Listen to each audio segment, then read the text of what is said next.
Relativa pronomen som, vilken, vilket, vilka, vars.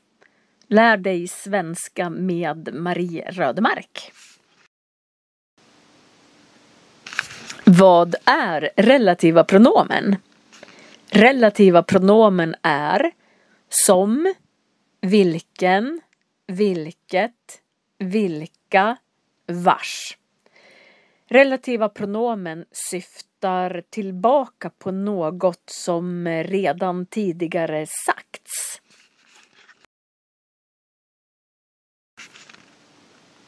Relativa pronomenet som. Jag köpte en bil som är från England. Som syftar tillbaka på en bil. Där är Lisa som är gift med Nils. Som syftar tillbaka på Lisa.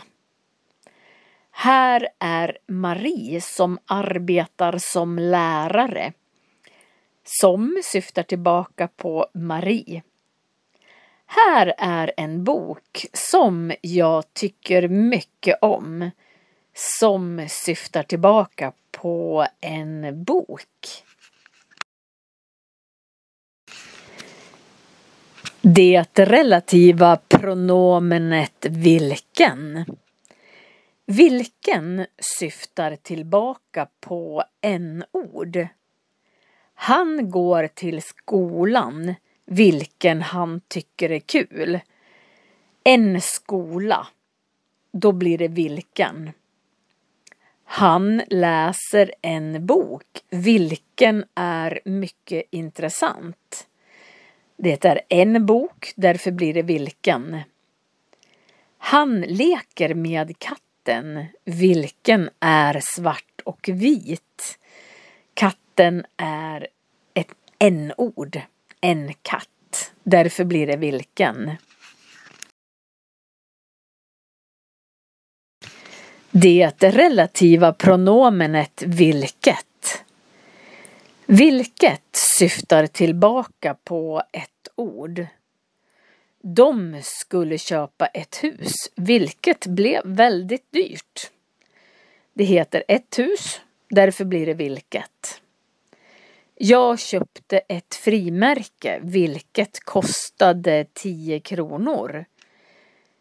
Igår hade jag ett prov, vilket var ganska lätt. Det relativa pronomenet vilka.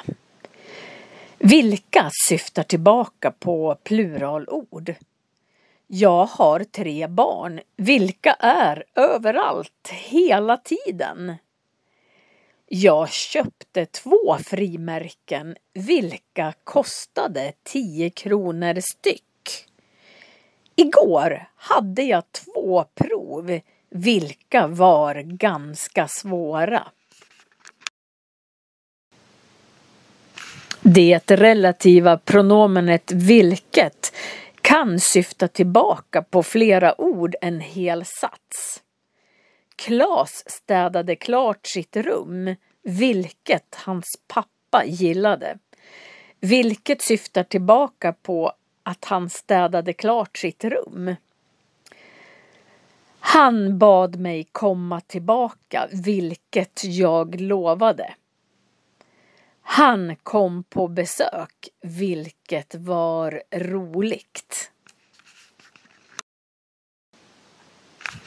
Vars och vilkas. Vars och vilkas uttrycker ägande. Vars syftar på singular och vilkas syftar på plural. Jag har träffat en man vars fru precis har fött barn. Då är det en man och det är hans fru. Och då blir det ägande. Vars fru. Jag har träffat flera män vilkas fruar precis har fött barn. Då är det flera män. Därför blir det plural. Därför blir det vilkas. Vars och vilkas. Jag sa till en elev vars böcker låg överallt att städa efter sig. Det är en elev, därför blir det vars. Jag sa till eleverna vilkas böcker låg överallt att städa efter sig. Här blir det vilkas eftersom eleverna är fler. Tack för att du tittar på mina filmer. Det finns fler spellistor på min kanal på YouTube. Det finns 5 ord per dag, A1-nivå för nybörjare. Det finns 5 ord per dag, nivå A2 för avancerade nybörjare. Jag har en spellista med yrkesord, bildordlistor, en med grammatik och jag har en med vloggar med mera. Jag har en Facebook-sida som heter Svenska för nyanlända. Sök på det så kommer du till min Facebookgrupp. Det finns även material på Svenska for beginners, yelloworb.com. Min hemsida är marierodemark.se. Jag uppdaterar med flera filmer per vecka. Jag hoppas att vi syns igen. Hej då!